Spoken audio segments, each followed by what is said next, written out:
Welcome to For the Love of It, Tafe New South Wales sessions. I'm your host, Steph Pappas, and on this special edition, all our guests share a common pathway that Tafe New South Wales have supported their dreams.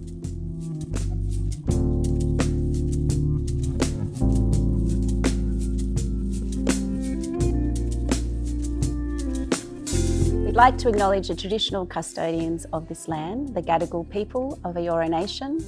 We pay our respect to elders past, present and emerging.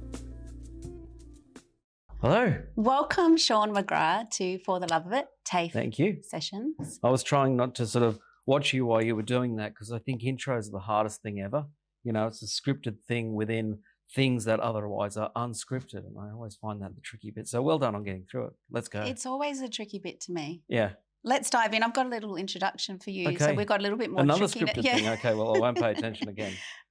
We are thrilled to welcome Shaun McGrath to today's session. Shaun has been honoured with Tafe New South Wales Alumni Award for International Achievement, celebrating his exceptional contributions to the world of international hairdressing. In 2018, Shaun was awarded Avant-Garde Hairdresser of the Year, and I'm looking forward to talk about that journey, reflecting his innovative and artistic approach. Shaun's work is guided by his love for art, manifesting in various forms such as music, photography, and hairdressing. His unique and creative expression has always set him apart, blurring the lines between hairdressing and sculptural art. Please join me. Welcome, Shaun McGrath, an innovative visionary in my eye, and I'm really looking forward to this chat with you. Thank you. Thank you for having me. I should say I'm Steph Pappas, You are. your host. You are, yes. I didn't introduce myself.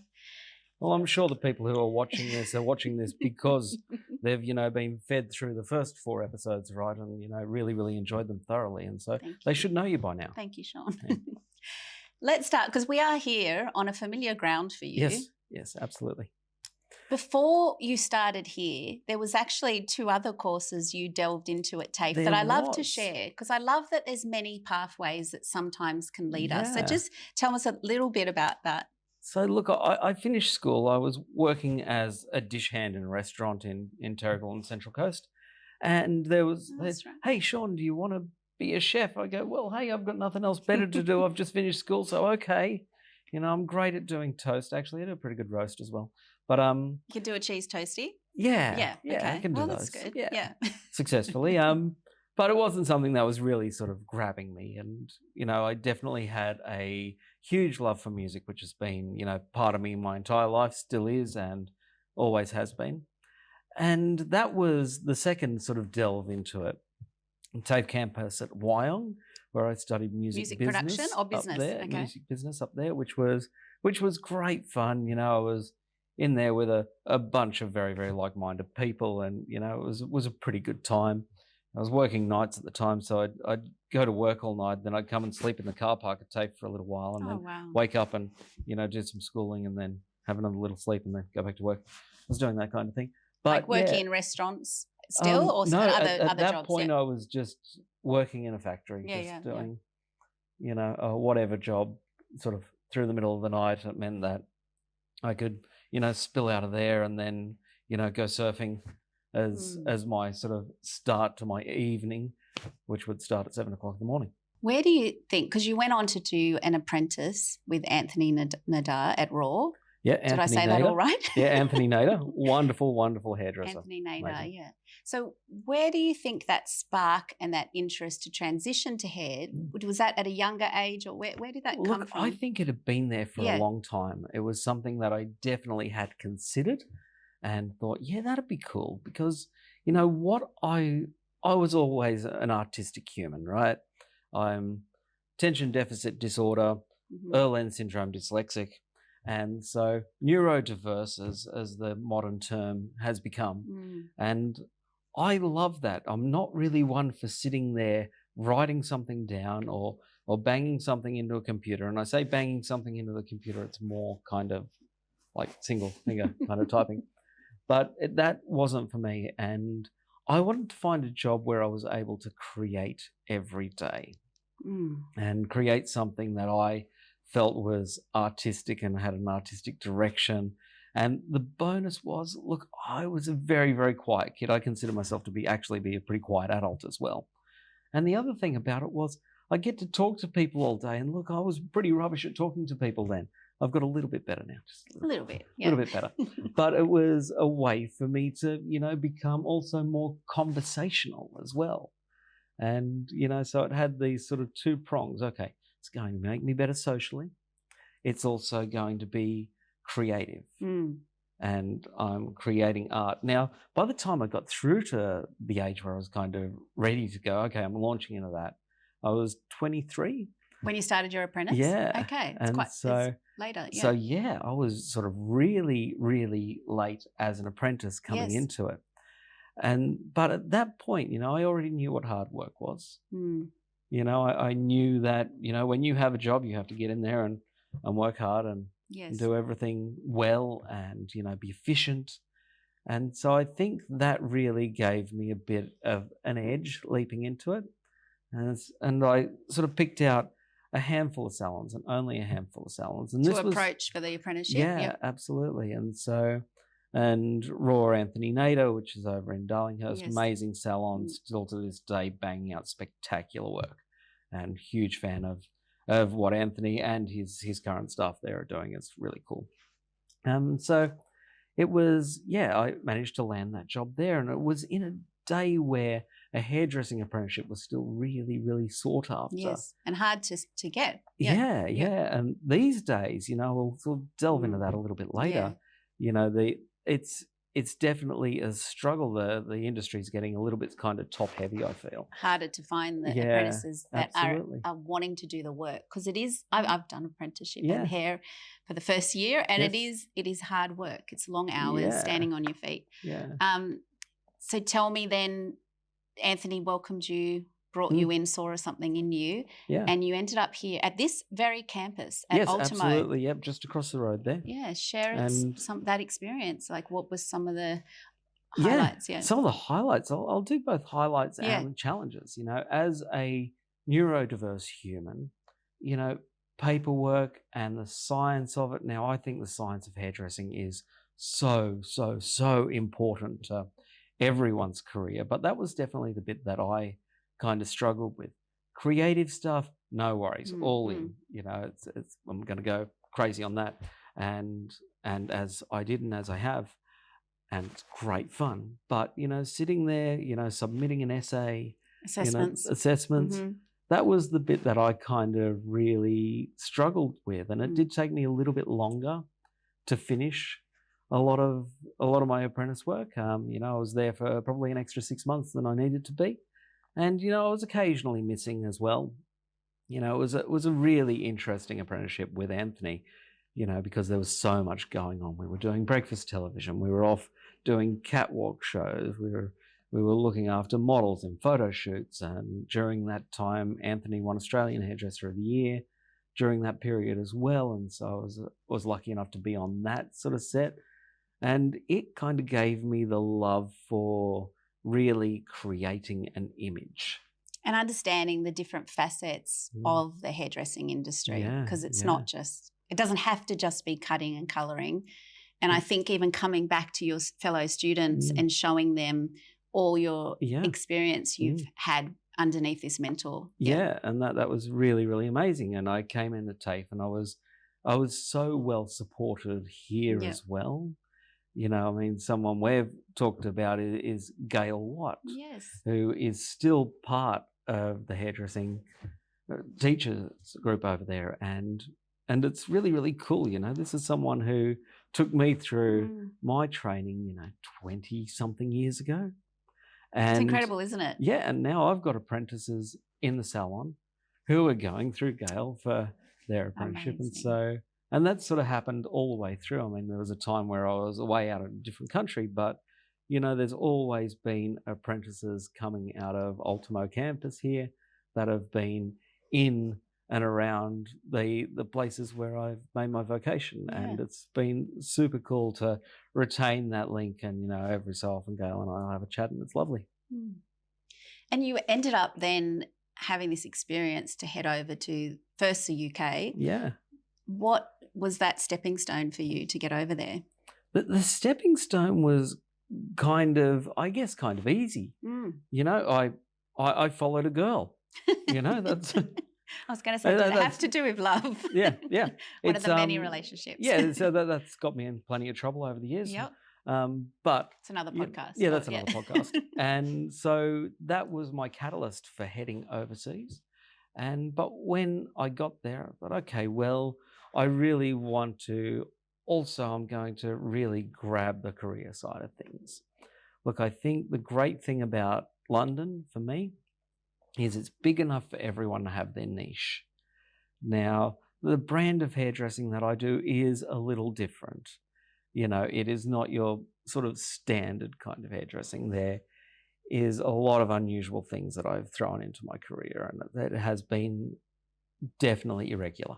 Which I think we really have to touch on, because there's a part of Shaun that you have this incredible flair and passion for avant-garde. Yeah. And there you started to get really comfortable in your skin over there, is what I understood. Yeah, very much and so. there was one moment when you were in a double spread editorial or advertising, and that's when you started to, from what I understand, just really go, okay, it's okay being unique. It's okay being who I am. Do you want to share that? Yeah, so that's I didn't know you had that bit of information, but that's great. I kept one in my pocket. Yeah. And so that was kind of my first, I guess, major kind of piece of media within the hairdressing industry. I think a lot of the time I had sort of felt myself that I was a little bit too unusual to sort of fall into a lot of those categories. It was very avant-garde. You know, what I was playing around with was a lot of independent fashion designers and independent indie magazines that were, you know, really able to push the envelope because they were their own thing.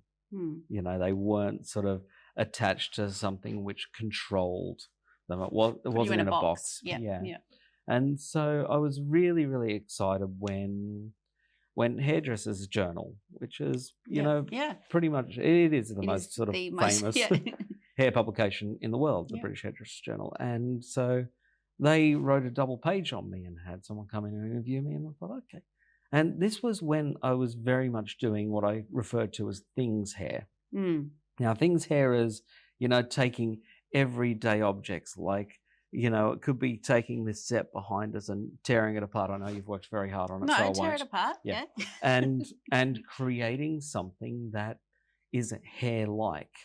You know, creating, like, you know, taking the plants would be an easy one, and sort of building that into something that represented hair. Hair, yeah.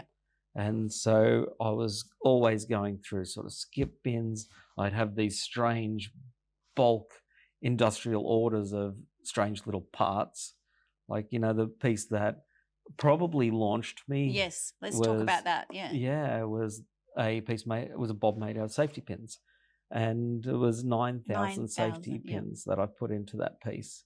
And I'd walk around with a set of loose safety pins in one pocket. In my other pocket, I was building a chain of them, and just everywhere I went, I was just doing that for months. On the subway. Linking them, just linking them together, and did that over and over and over again. And I'd build these giant lengths, and then I'd shorten them up, and, you know, and built this sort of framing system. Now, it's been done a lot since, you know, I've seen plenty of them since. Trying to intimidate, no. create what you've done, Well, I which is kind nice. of don't see it that way. No, but it's nice. Yeah. It was really interesting, you know, when that started happening, when we started to sort of see a lot of people trying the same sort of stuff, but their take on it, their individual take on it. It was quite funny, because I'm like, oh, this is really, really cool that, you know, other people are sort of trying this experiment and running with it and having their interpretation, because it's different hairstyles, right?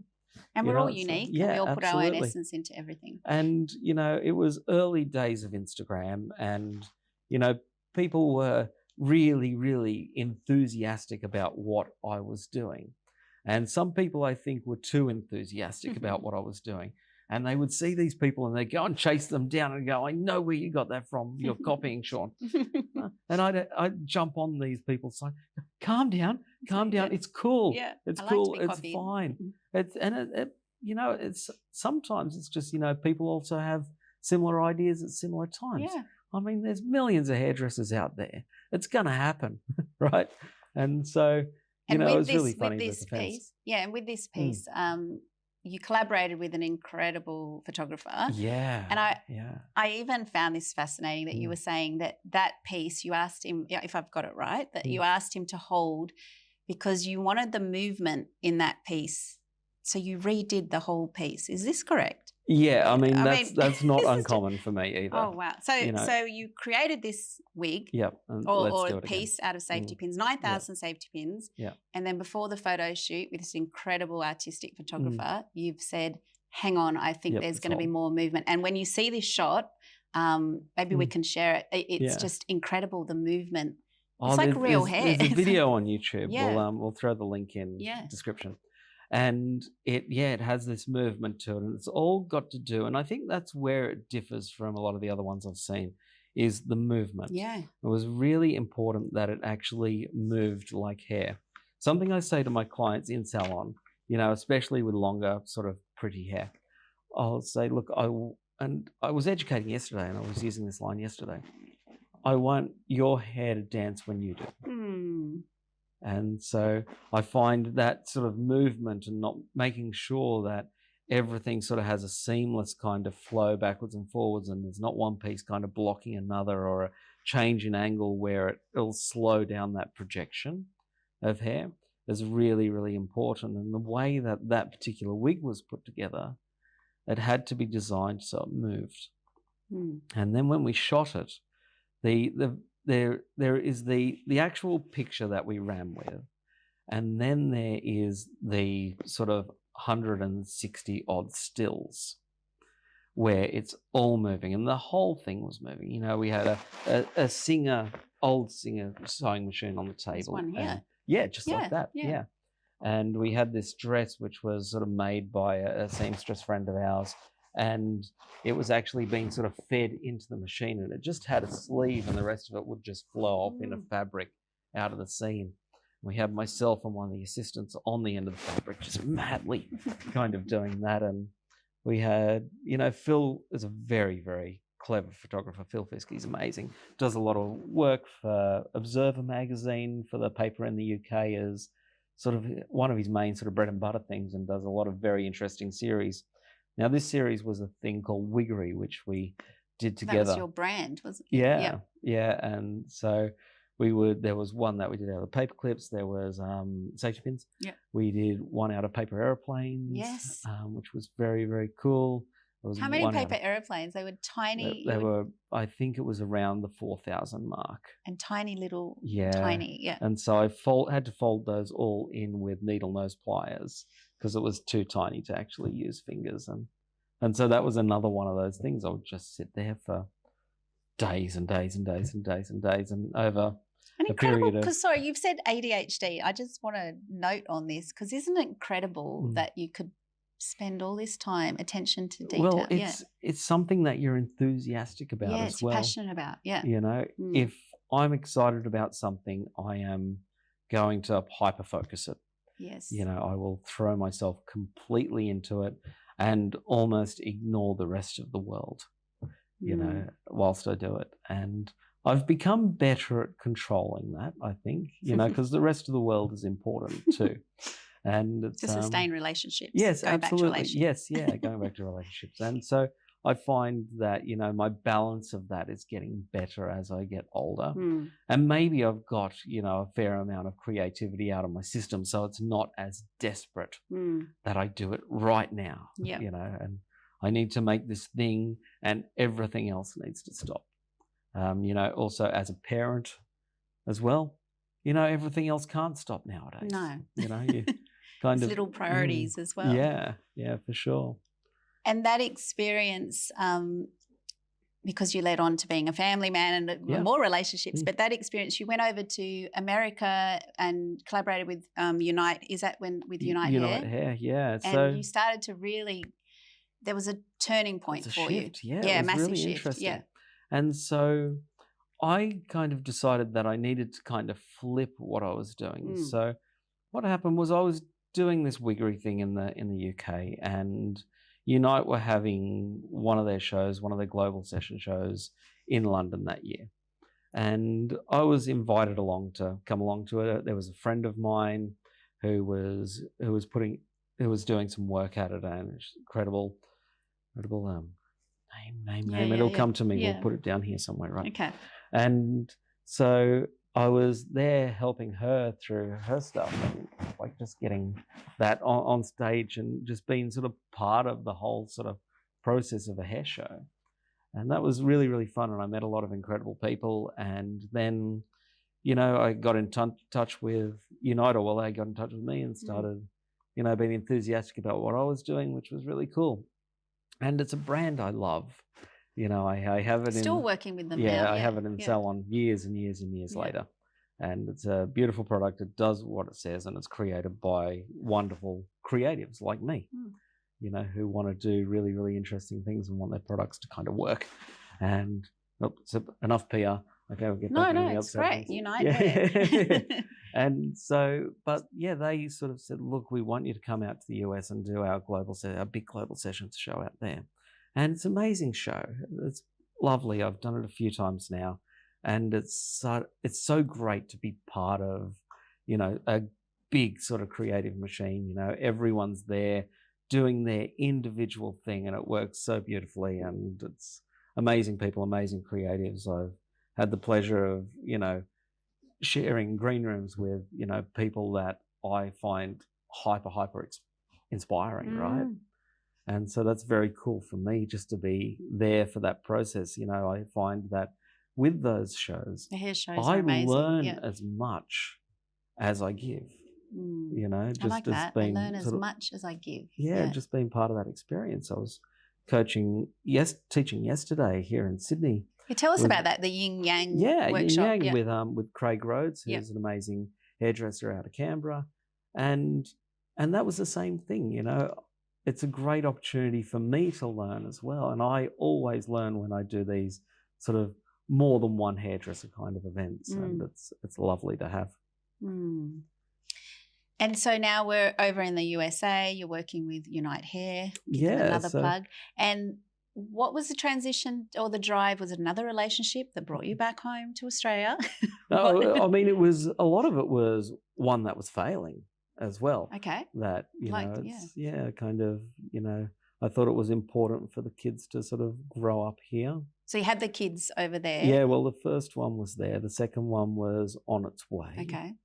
And so we sort of came back because I thought, Australia is just a better place for beaches, surfing, kids to grow up. Yeah.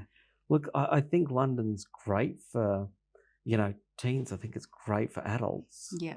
But for kids, I prefer them to have the beach. I prefer them to have the forest and nature and, less concrete and more environment. Yeah, absolutely. And so, so came back and... then it was Stephen English, wasn't it? Stevie English, Stevie English Hair, and another amazing talent in the hairdressing industry. It's sort of his awards list. I don't think even Stevie can keep a sort of grasp on how many he's sort of racked up over the last sort of 10 years. It's pretty impressive. And that was a great creative home for me for a really, really long time. And the collaborations there between Stevie and I were really, really incredible. And it's another great mentor. Yeah, excellent mentor. And, you see that crew, just continually kicking goals. They're right up there in all the awards, and there's some amazing people come through it. I'd like to give a sort of special shout out to both Leanne and Harrison, who are there just doing amazing things right now. And they were sort of coming through as apprentices when I was there. And they're a couple of those people that I'm super proud of. Beautiful. And so well done, you two. Yeah, beautiful. And because it seems like working with the right team is always a key point for you, right? Yeah. Well, I mean, you like working on your own and creating, but just being surrounded by creativity and creative minds in all areas. I think everywhere I've gone and worked, I've only been in 4 salons in 20 odd years of hairdressing, which is unusual, actually. Unusual, yeah. It tends to be a fairly migratory bunch, but I like to make sure that and know that I've kind of made the right decisions going in there. I feel I know the people, I know the direction they're going. I can see that they have that creative drive to move forward. And, so those decisions are always sort of taken really, really seriously and making sure that they are the right people.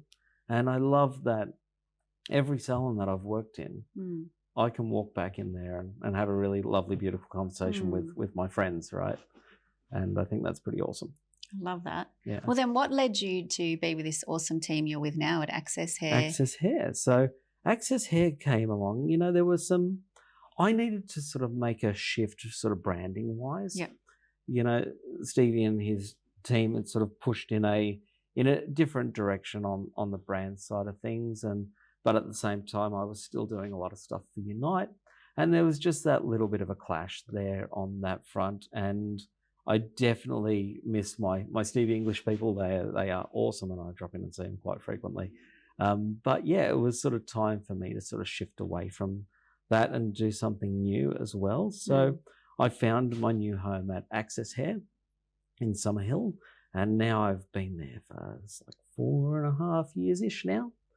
And it's an amazing team. I knew some of them already before I went in there. Gabby, who's our education director, Yes. I'd spent quite a bit of time with Gabby previously, and she had assisted me on shows. Actually, she assisted me on a show in just that building just over there, Okay. which was really, really cool. And so I already knew there was some great talent there, and it's great creative minds. Yeah, but Access Hair was a bit of a secret. Not enough people knew about it. And it's like, there's some great people here. You've really helped bring it on the forefront, haven't you? Yeah. And just to give it a shift. And I mean, it's not just me. It's it's everyone working there and everyone contributing to that same goal. And them wanting to go after the creative side of things and really sort of build a brand out of it. And they're doing a beautiful job. And for me nowadays, it's interesting, when you sort of shift. I mean, I won Australian Hair Fashion Awards Avant-Garde Hairdresser of the Year, and that was something that I was building up to from day one.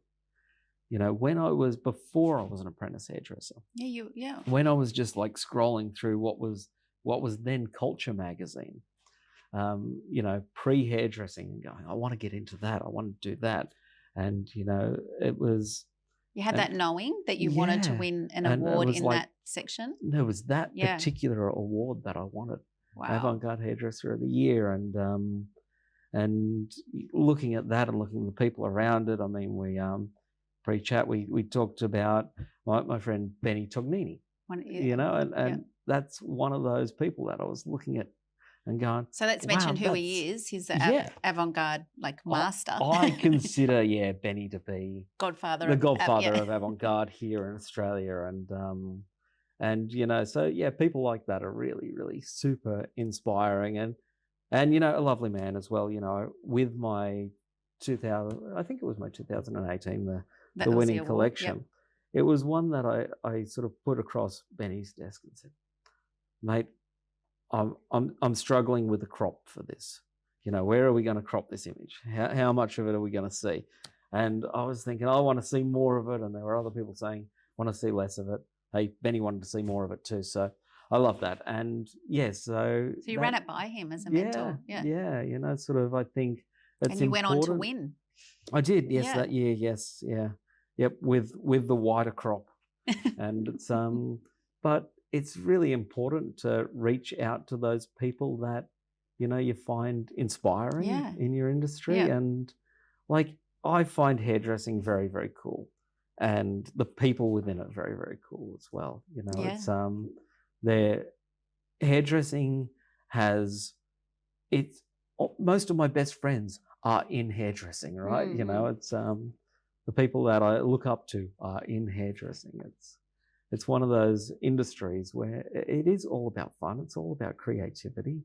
And, here we are at Tafe, it's a difficult time, I think, getting new apprentices through. Yes. And, this is the key place, right? This is where we can grow them. And meet fellow creatives Yeah, as well, absolutely. because it's really important to surround yourself with people that you can talk about it and absolutely. understand what's going on in your visions. Who have the same kind of passion. And, you know, I like to sort of say that we're, you know, some of the best paid artists around, right? Yeah. You know, we're able to go and create art and do it as an everyday job. And I think any job where an artist can go and practice their craft and get paid a salary for it is amazing. Yeah.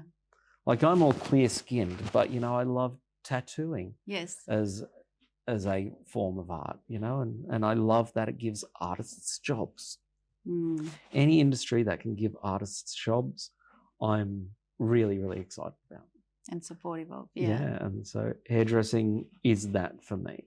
That is my art. Because you sound like there's so much inspiration in you, and we're going to touch at the end on all the different areas you dabble in, because there's so much. It's not just hairdressing.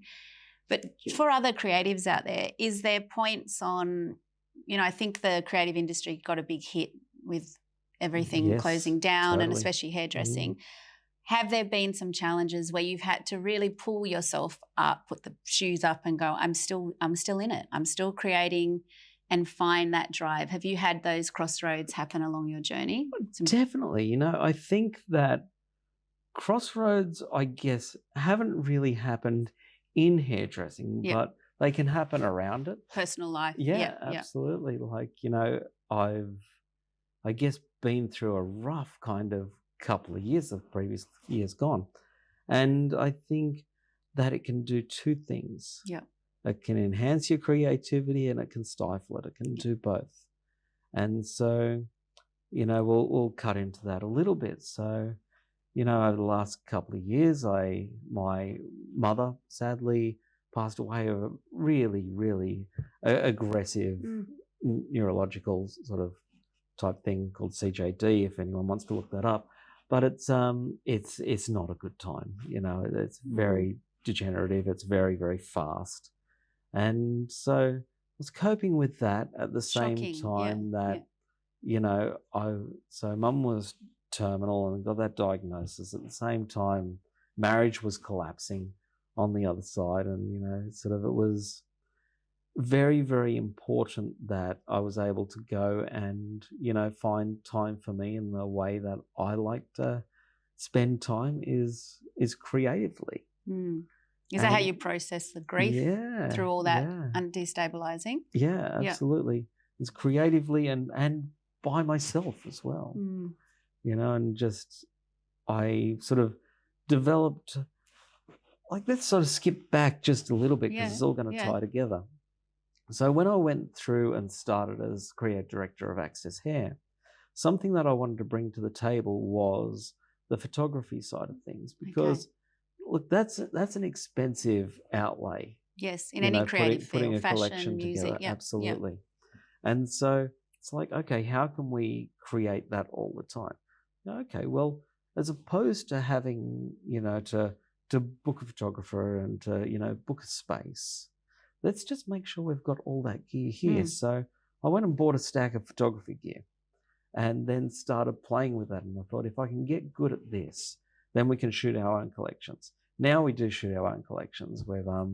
And we've got a couple more coming up this year as well. I think we've got like 3 booked in for the staff, which is really amazing to do. But as I was getting better at that, and as I was thinking, okay, I need to shoot more people and more models, COVID came along. I go, right now I'm shooting no one, right? And so it's like, I need time to better myself at this photography craft. And so I can be better for salon. And so I started going, okay, well, what time do I have? Get the kids to bed. Okay, it's after 9 o'clock.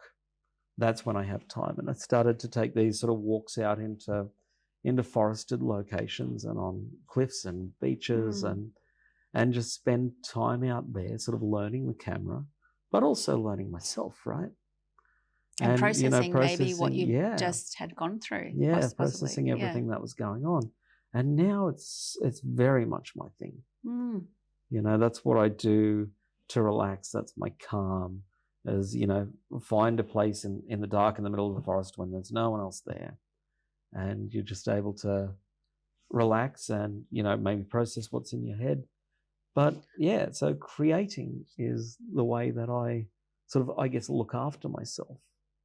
And, you know, if that's creating in hair, if that's creating in photography, if that's dabbling in something else. Music. Yeah, polishing a rock, I don't care. You know, as long as I'm doing something, it's very, very sort of positive for my soul. It's got to be creative. And would you say that, helps you heal? Yeah, absolutely. Whatever challenge you're coming Yep. through. Because you have actually an Instagram account that I had a look at after everyone's asleep. Yeah, that's the photography. That's the photography side that of things, you're saying sharing. This is when you got into it. Okay. Yeah. Beautiful. And there's a lot of body paint as well, isn't there? Yeah, lately there has been. Yeah, it's been very, very messy. Okay, we'll share the link as well. Yeah, it's incredible. So that's I think it's important for me to keep my portraiture kind of stuff very, very sharp for when we are doing the salon shoots. Yes. So whenever we have a salon shoot coming up, I tend to, you know, play more in that portrait space and yeah, got out some paint and it gets very, very messy and it's good fun, and I've probably still got black in my ears from the last time. Yeah. But it's there's some great shots over there. Yeah, it's all about creativity and art. Well, it's so much fun talking to you. Did you bring something you love to show me? I did. I'm excited to see what and you've it got. links into what we were just talking about, and sort of something that's very, very important to me. It's an old one to have, as I brought my hiking boots with me. I love hiking boots. And so don't mind me putting them on the table with our tea. But, you know, since they are, you know, the feature piece of what we're doing right now. And so, you know, You really surprised me today. Oh, good. But, you know, my walking boots are that thing that, you know, gets me out in the world. These boots are made for walking. Yeah, absolutely. They take me places. Or I walk to the beat of my own drum. Yeah. And so I thought, okay, what will I bring? What's important to me? And yeah, my hiking boots, I think, you know, just for the places they take me and the destinations. And I think, you know, it's representative of all sorts of things. And so I thought that was a good item to bring along. I love it. Beautiful connection to country and linking you to all that creativity and all those journeys. How long have you had the boots? These are still fairly new, these ones. Okay, I thought there's a long history. No, I go through a pair about every 18 months and they take a beating. I love it. Like these are probably only a couple of months old and they already look like they've been with me for years. The best type of love doesn't answer back. No. Well, thank you so much, Shaun McGrath, for joining me to For the Love of It Tafe sessions. Great, thank you. And thank you for doing what you love and sharing your creativity. And there's so much more we could dive into because you are such a creative soul. Thank you so much. Thank you so much for having me.